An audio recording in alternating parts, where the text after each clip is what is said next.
Assalamualaikum warahmatullahi wabarakatuh. Hai Sobat HMPPAI, kembali bareng bersama Nikmatus Solihah di podcast HMPPAI Istitab. Seperti biasa, di setiap episodenya kita bakal kedatangan tamu yang sangat luar biasa dan tentunya menginspirasi buat kita semuanya.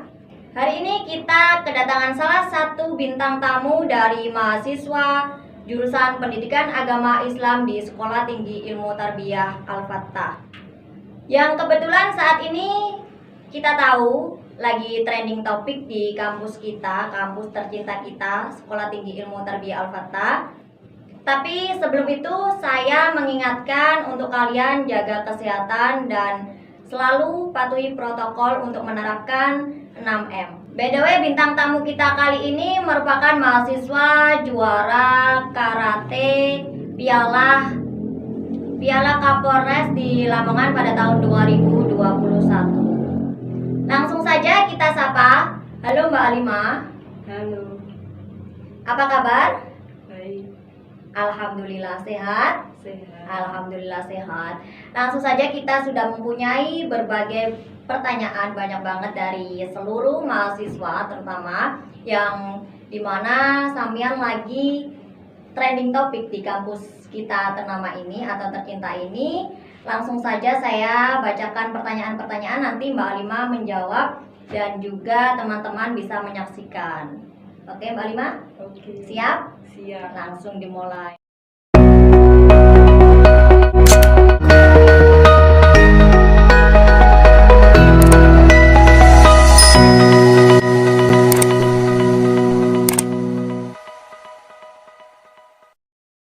Langsung saja kita masuk ke pertanyaan yang pertama nih Mbak Halimah. Oke, Mbak. Bisa diceritakan sejak kapan Mbak Halimah ini menekuni bidang olahraga karate?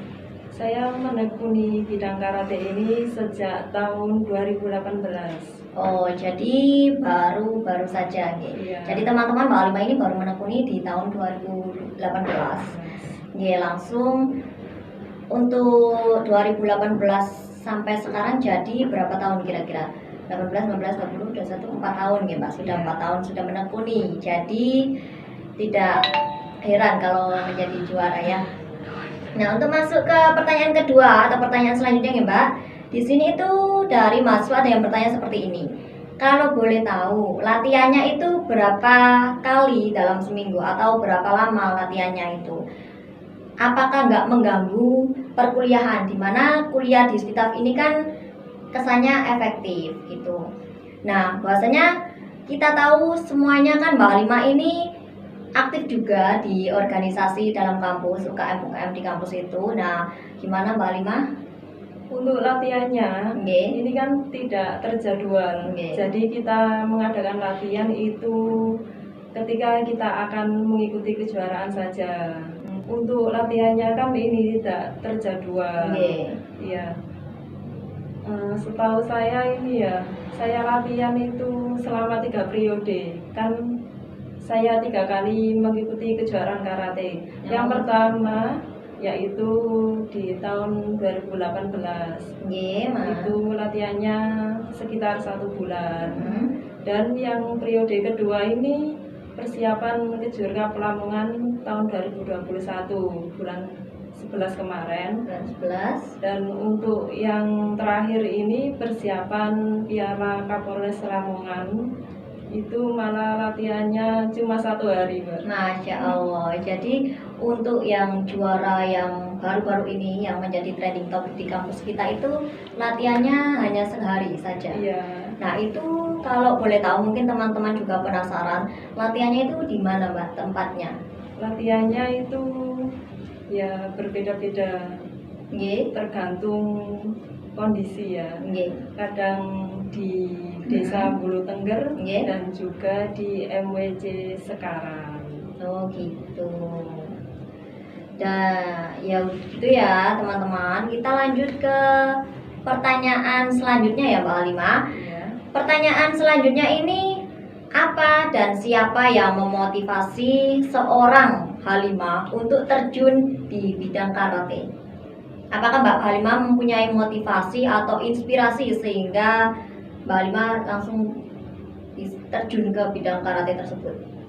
Pertama kali ya, saya kan nggak tahu karate itu apa dan bagaimana. Iya. Pertama kali saya ikut karate itu kan diajak oleh Oke. salah satu teman saya.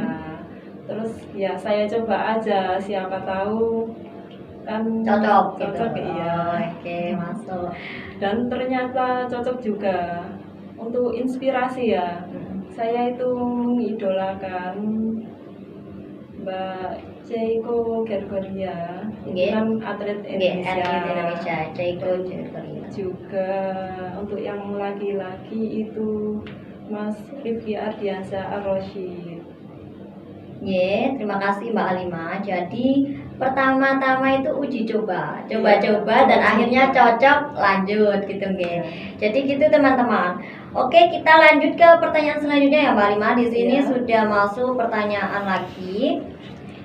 Apakah ada tips khusus untuk mengikuti karate? Di mana karate salah satu olahraga ekstrim terutama buat cewek. Ya. Bagaimana Mbak Halimah bisa bertahan hingga sekarang tekun dalam bidang karate itu?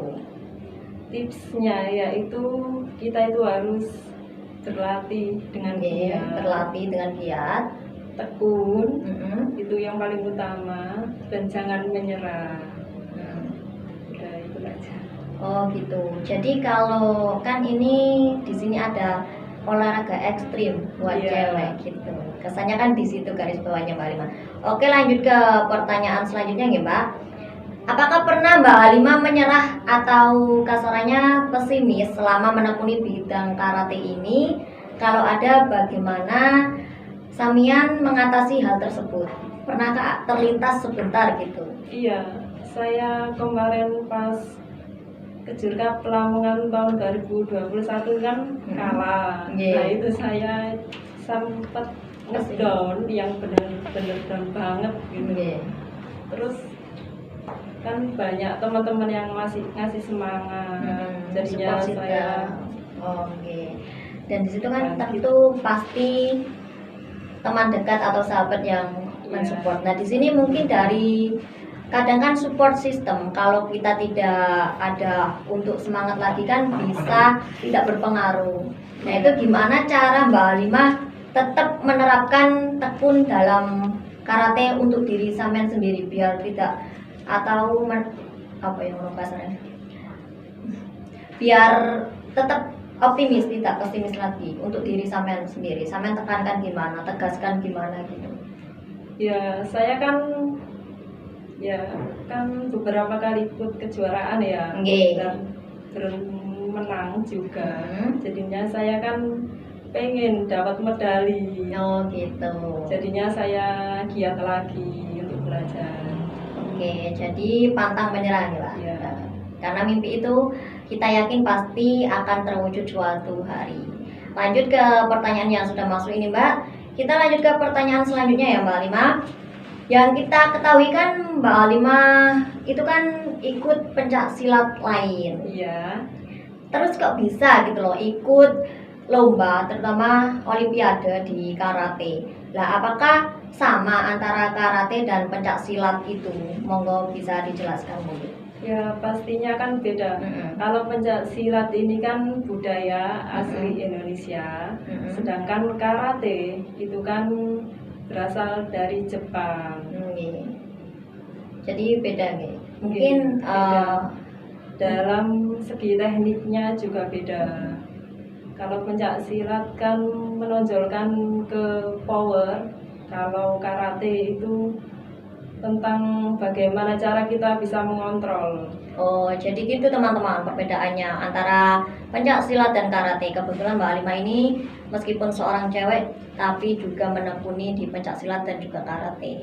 Nah, kita lanjut ke pertanyaan selanjutnya ya Mbak Halimah. Iya. Untuk pertanyaan selanjutnya ini sudah masuk.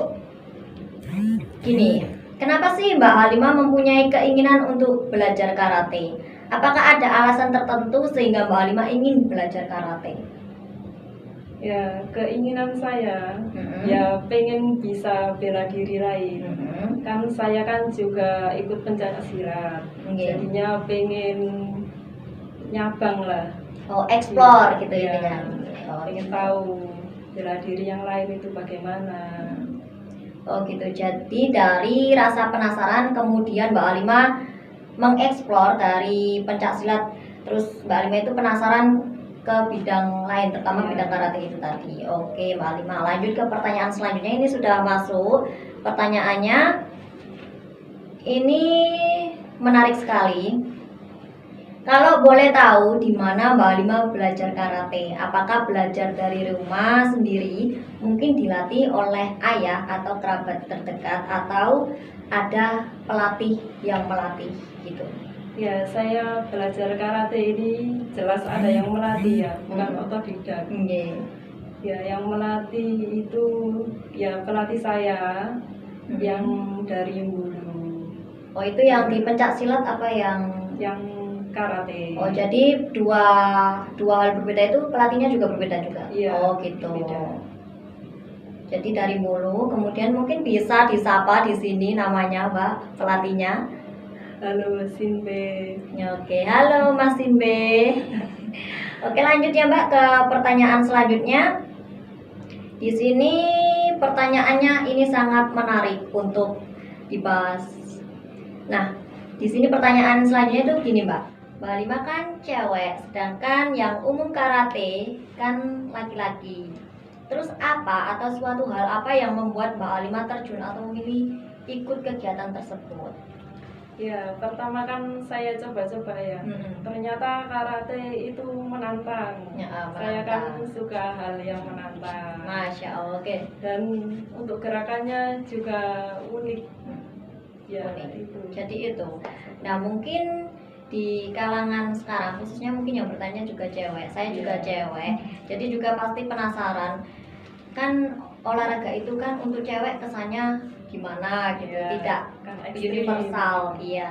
Yang universal biasanya kan laki-laki. Itu kan kalau karate identik dengan otot. Iya. Nah, itu kan cewek kan biasanya Feminim. enggak feminim. Jadi gitu ya Mbak Lima. Iya. Coba-coba kemudian unik, menantang, karena Mbak Halima itu suka hal yang menantang gitu. Jadi untuk yang mau mendekati Mbak Halima, kalian harus siap-siap ya. Mbak Halima itu suka hal yang menantang gitu. Lanjut ke pertanyaan selanjutnya ya Mbak Halima. Iya. Di sini ada pertanyaan dari mahasiswa itu masih terkait cewek, nyambung jadi. Bagaimana dengan cewek yang feminimnya tinggi, feminisme banget gitu loh. Apakah worth it atau bisa mengikuti karate secara maksimal dengan kefeminimannya itu tadi? Hal ini tergantung pribadi Iya. masing-masing ya. Iya. Kalau dia bisa merubah kefeminimannya, maka bisa. Mungkin Mbak Halima bisa speak up sedikit untuk para cewek-cewek yang feminisme di sana terkait bahwa feminisme itu bisa loh untuk ikut karate. Iya, bisa. Tergantung pribadi. Mungkin Mbak Alma bisa memberi dorongan karena saya sendiri di sini juga merasa feminisme banget gitu loh. Mungkin bisa memberi motivasi atau dorongan sedikit untuk para cewek yang sedang menyaksikan podcast hari ini. Untuk cewek-cewek yang merasa feminisme dan pengen mengikuti karate, silakan, jangan takut karena karate itu kan seru. Jadinya yang feminim itu jangan takut, karena di karate itu tidak harus orang-orang yang berotot atau maskulin dan lain-lain. Oke, terima kasih. Dengarkan untuk para cewek yang sedang menyaksikan. Kita lanjut ke pertanyaan selanjutnya ya Mbak Lima. Iya. Pertanyaan selanjutnya ini terkait problematika lebih tepatnya ya. Problematika semua para cewek masih membahas tentang cewek di sini. Jadi pertanyaan seperti ini, bagaimana pendapat Mbak Alima pertama kali izin kepada orang tua terutama terkait karate? Kan karate biasanya dominan ke cowok. Kembali lagi ke pembahasan tadi, apakah sempat ditentang atau memang sedari awal sudah diperbolehkan, bahkan didukung maupun difasilitasi oleh orang tua? Itu kan problematika semua kalangan cewek terkait izin di orang tua gitu. Bukan hanya cewek, untuk yang lelaki juga kadang nggak boleh. Oke, lelaki juga mungkin juga bisa di sini. Mungkin Mbak Halimah bisa memberikan jawabannya. Untuk izin ke orang tua ini saya tidak izin. Kenapa? Karena kan saya sudah ikut pencak silat, otomatis saya juga diizini untuk ikut bela diri yang lain. Oke, mungkin yang dimaksud yang bertanya ini mungkin pertama kali, entah itu pencak silat atau karate, pertama kali Mbak Halimah menerjuni dunia pencak silat atau karate itu kan izin terlebih dahulu. Iya. Nah itu gimana? Apakah Iya. sempat ditentang atau emang sudah difasilitasi atau dibolehkan? Kalau ditentang ya enggak sih. Saya pertama kali izin itu langsung dibolehin. Oh langsung dibolehin. Karena kan orang tua juga ikut pencak silat. Oh gitu, mantap. Kita masuk ke pertanyaan selanjutnya ya Mbak Halimah. Iya. Ini sudah masuk pertanyaan. Gini, lepas dari feminisme, pembahasan feminisme, kita lanjut ke pembahasan yang selanjutnya. Pertanyaan selanjutnya, boleh diceritakan Mbak suka dan duka menjadi seorang atlet atau karate itu apa? Apakah keluarga Mbak Halimah ini termasuk semuanya itu menekuni bidang ini? Yang saya dengar-dengar katanya tadi kan sempat disinggung, salah satu orang tuanya menekuni bidang pencak silat. Monggo. Untuk suka dan dukanya, Oke. yang pertama yaitu suka. Sukanya itu di karate kita dapat ilmu tentang teknik-teknik yang apa yang harus kita lakukan, banyak teman dan lain-lain. Untuk yang dukanya ini ya seperti ketika kita cedera dan tentang meluangkan waktu. Ini kan kita nggak bisa seluasa untuk bermain di luar, kita harus latihan, ya itu. Nah, untuk yang orang tuanya itu yang ibu apa dari ayah? Untuk yang ikut pencak silat itu dari ayah. Oh, dari ayah. Mungkin saya menambahi pertanyaan sedikit. Iya. Tadi kan sempat disinggung mengatur waktu. Bagaimana sih Mbak Halimah memanage waktu antara latihan, kuliah, dan organisasi di kampus? Untuk latihannya ini kan kebetulan malam ya. Jadinya ketika selesai kuliah harus cepat-cepat pulang dan gitu. Kembali ke latihan. Oh gitu teman-teman. Jadi Mbak Halimah sudah memanage waktu yang baik untuk kedua-duanya. Meskipun kuliah efektif, tetap pencaksilan jalan. Gitu Re. Lanjut ke pertanyaan selanjutnya ya Mbak Halimah. Ya. Di sini sudah masuk pertanyaan yang selanjutnya. Siapa inspirasi Mbak Halimah dalam mengikuti karate? Dimana kita tahu di Indonesia karate juga sukar digemari, terutama para remaja. Itu tadi juga sempat disinggung Mbak Halimah, siapa yang diidolakan di Indonesia. Tapi di sini ada yang lebih ingin tahu gitu loh, siapa inspirasi Mbak Halimah dalam mengikuti karate. Jadi karate saja, bukan pencak silat ataupun yang lain. Idola ya. Inspirasi terutama inspirasi hingga Mbak Halimah bisa tertarik dengan karate gitu loh. Entah itu ayah Mbak Halimah atau atlet Indonesia atau gimana. Yang kita tahu kan karate di Indonesia itu digemari pada saat ini. Inspirasinya ya atlet Indonesia, Kak Keiko Gergolia, Simpe saya, dan juga Kak Ridki Ardiansyah Rosid itu. Oh berarti 3 inspirasi buat Mbak Halimah. Tapi dari 3 inspirasi itu tentu tidak lepas dari inspirasi seorang ayah yang dimana tadi juga seorang atlet ya? Enggak. Kalau ayah itu enggak atlet. Enggak atlet. Ikut pencak silat saja. Oh gitu. Oke. Berarti kalau pencak silat inspirasinya dari ayah ada dong? Ayah, kakak, dan juga adik. Oh gitu. Jadi teman-teman, untuk yang atlet itu inspirasi 3 tadi, dan untuk yang pencak silat itu dari pihak kerabat sendiri. Gitu ya Mbak Halimah. Oke, terima kasih. Jadi dorongan keluarga juga sangat mempengaruhi. Lanjut ke pertanyaan selanjutnya ya Mbak Halimah. Iya. Pertanyaan selanjutnya, persiapan apa dan usaha-usaha apa yang membuat Mbak Halimah lakukan sebelum mengikuti lomba karate sehingga mampu memenangkan kejuaraan itu? Karate yang kemarin, baru juara kemarin itu. Yang Piala Kapolres. Nggih, Piala Kapolres. Persiapannya ya tentunya latihan. Nggih, latihan. Ini di samping saya kan latihan selama sehari. Mm-mm. Itu kan persiapan. Nah, di sela-sela itu saya di rumah latihan pribadi. Jadinya setiap pagi, sore, intinya kalau ada waktu luang ya saya buat untuk latihan. Masya Allah, mantap sekali. Nah, untuk yang di rumah kan, untuk persiapan karate ini apakah ada yang melatih? Yang Sinpe. Mas Simpe tadi. Yang untuk di rumah siapa yang mendampingi, Mbak?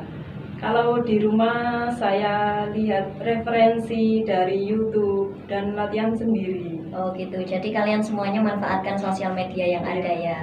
Oke, lanjut ke pertanyaan selanjutnya ya Mbak Halimah. Ini sudah masuk lagi pertanyaan. Gini, Mbak Halimah sudah berapa kali meraih penjuaraan dan keinginannya ke depan seperti apa? Dan mau melanjutkan di bidang apa lagi selain karate? Tadi kan sudah disinggung terkait juara-juara yang sudah dicapai, tapi mungkin bisa dijelaskan. Untuk penjuaraan yang pertama kali ya, yang Mm-mm. kemarin Piala Kapolres Lamongan. Jadi itu meraih juara pertama kali. The Ya. first, okay. First. Oke, semoga Betul. nanti semakin ada juara-juara lagi. Nah, keinginan Ya. kedepannya seperti apa, Mbak? Keinginan kedepannya ya saya bisa mengikuti kejuaraan yang lain di event yang lain juga, maupun di tingkat kabupaten atau di tingkat provinsi. Oke, kita amini bersama-sama ya teman-teman. Nah, untuk yang selanjutnya ini melanjutkan di bidang apa lagi selain karate? Keinginan saya selain pencak silat dan juga karate, saya juga nantinya pengen lanjut di cabur boxing. Masya Allah, cabur boxing. Oke, kita amini dan doakan keinginan harapan Mbak Halimah. Semoga nanti bisa juara tidak hanya di tingkat kabupaten, tapi juga di tingkat nasional hingga internasional. Amin ya rabbal alamin. Oke, kita lanjut ke pertanyaan selanjutnya Mbak Halimah. Ini sudah masuk lagi pertanyaannya. Apakah Mbak Halimah pernah mengalami kekalahan dalam pertandingan karate yang membuat Mbak Halimah sangat down? Tadi sudah disinggung teman-teman, tapi di sini mungkin Mbak Halimah mau menjawab lagi terkait pertanyaan ini. Mungkin masih ada yang penasaran. Untuk kekalahan, saya kan baru 3 kali mengikuti kejuaraan karate ini. Yang 2 kalah dan yang 1 menang. Yang 1 tahun berapa? Yang pertama itu World Cup Lamongan tahun 2018. Untuk yang kedua itu Kejur Cup yang bulan kemarin, bulan 11. Oke. Terus habis itu yang juara yang bulan Yang Desember. Masih hangat-hangatnya ya teman-teman. Ini masih Desember. Jadi trending topiknya masih terasa. Oke, lanjut ke pertanyaan selanjutnya Mbak Halimah. Ini juga masuk lagi pertanyaan dari teman-teman mahasiswa. Nah, dengan juara lomba karate ini Mbak Halimah menjadi trending topik di kampus tercinta kita, kampus Sekolah Tinggi Ilmu Tarbiyah Al-Fatah, sehingga viral. Nah, bagaimana perasaan Mbak Halimah dan apa harapan Mbak Halimah ke depan, terutama harapan untuk kampus tercinta kita? Ya, perasaannya ya saya merasa biasa-biasa saja ya. Karena ini baru juara 3. Kalau juara 1 ya senang. Untuk harapannya di kampus Al-Fatah ini, saya mengharapkan agar mahasiswa lebih suka berolahraga. Jadinya kan kalau kita suka kan otomatis kita bisa ya. Jadinya saya menginginkan untuk mahasiswa Stit Al-Fatah ini bisa mengikuti kejuaraan-kejuaraan tentang olahraga, semisal voli, futsal, basket, bulu tangkis dan gitu. lain-lain. Dan untuk itu tidak khusus untuk perempuan saja kan Mbak Lima? Iya, untuk laki-laki juga. Oke, itu teman-teman harapan Mbak Alima untuk kampus tercinta kita.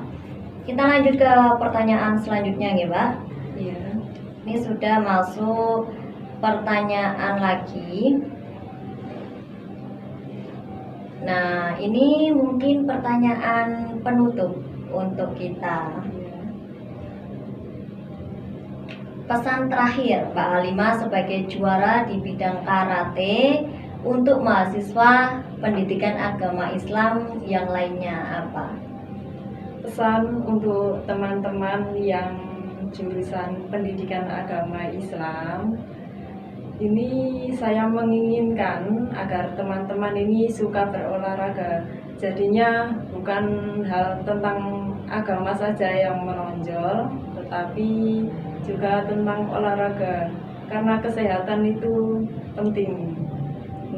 Gitu nggih Mbak Alima. Iya. Oke, terima kasih. Karena kita juga para kaum wanita juga harus menjaga kesehatan, terutama kesehatan kulit kita gimana nanti biar awet muda gitu. Oke Mbak Alima, ini sudah tidak ada pertanyaan lagi dari teman-teman sekalian. Mungkin itu podcast hari ini atau pertanyaan-pertanyaan yang sudah jenengan-jenengan tanyakan, saya sudah tanyakan kepada yang bersangkutan. Dan untuk Mbak Alima mungkin ada pesan atau kesan sedikit untuk para penonton yang menyaksikan podcast hari ini. Silakan. Untuk pesan dan kesan saya untuk kalian semua ya, jangan lupa berolahraga. Luangkan waktu kalian entah 10 menit atau 5 menit untuk berolahraga setiap harinya. Karena olahraga sangat penting bagi tubuh kita.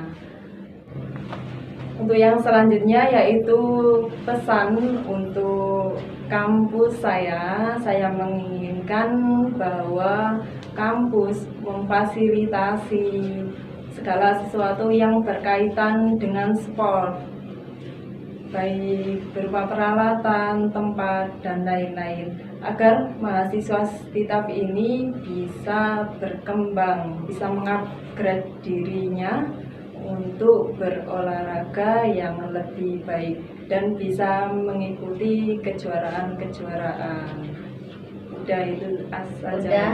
Oke, terima kasih kita ucapkan kepada Mbak Alima yang sudah meluangkan waktunya dan sudah memberikan pesan serta kesannya, monggo didengarkan dan juga jangan lupa diterapkan untuk diri kita, terutama kampus tercinta kita, Sekolah Tinggi Ilmu Tarbiyah Al-Fatah. Semoga kalian Sobat MPPAI bisa menjadi juara-juara selanjutnya. Betul Mbak Alima? Iya, betul. Ya, amin ya rabbal alamin. Sebagai penutup, kita masih tahun depan ada pembukaan pendaftaran di kampus tercinta kita. Kalian bisa langsung daftarkan diri kalian dan juga langsung bisa datang ke kampus kita, Sekolah Tinggi Ilmu Tarbiyah Al-Fatah, di mana kampus kita sudah terakreditasi dengan baik, diakreditasi di Badan Akreditasi Nasional. Kalian langsung bisa gabung bersama kita di kampus ini. Insya Allah nanti banyak banget fasilitas-fasilitas yang sudah memadai, terutama juara-juara yang sudah terwakilkan oleh para mahasiswa. Jangan lupa stay tune terus di channel HMPPAI STITAF. Tetap saksikan semua videonya, tunggu video selanjutnya. Jangan lupa like, comment, share, dan juga subscribe. Saya ucapkan terima kasih kepada bintang tamu kita hari ini yang sudah menginspirasi dengan cerita-ceritanya yang banyak tadi sudah disampaikan. Semoga harapan-harapannya juga bisa terrealisasikan. Amin ya rabbal alamin. Saya ucapkan terima kasih kepada Mbak Alima yang sudah meluangkan waktu di podcast HMPPAI hari ini. Terima kasih Mbak Alima. Sama-sama. Oke, untuk kalian semuanya semoga cerita kita hari ini menginspirasi dan juga bermanfaat untuk kalian semuanya yang sudah menyaksikan. Saya ucapkan terima kasih. Sampai ketemu lagi di video selanjutnya. Wassalamualaikum warahmatullahi wabarakatuh.